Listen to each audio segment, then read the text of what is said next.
উপস্থিত আছেন প্রধান অতিথি নবনির্বাচিত খুলনা মহানগরের সভাপতি অ্যাডভোকেট শফিকুল আলম মানওমা, উপস্থিত আছেন আব্দুল আজিজ সুমন ভাই, উপস্থিত আছেন রবিউল ইসলাম রুবেল ভাই, উপস্থিত আছেন 22 নম্বর ওয়ার্ড বিএনপি সাধারণ সম্পাদক জুয়েল, উপস্থিত আছেন মফিজুল ইসলাম।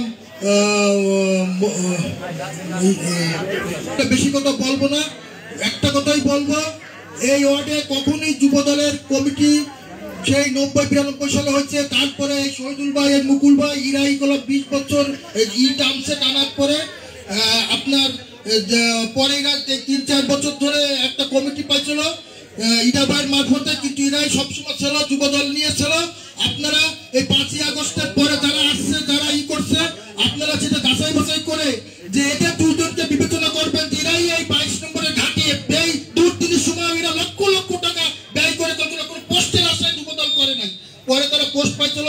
আপনারা আসছেন, আপনারা বিবেচনা করবেন। আমাদের শ্রদ্ধাভাজন এই খুলনা মহানগরের দায়িত্বে আমার ওমা আছে, সে যেটা যেভাবে বলে আমাদের দরকার নাই, তার ইস্যু করবে। আপনারা বলেন তারা দুর্দিনের সময় তার সাথে সহযোগিতা, তার কাছে যে সব সুখ দুঃখের কথা বলছে, আপনার সেরকম একটা কমিটি দিয়ে এই বলে আমার বক্তব্য শেষ করছি। বেশি কথা বলবো না, সময় নাই। আল্লাহ হাফেজ। বাংলাদেশ জিন্দাবাদ।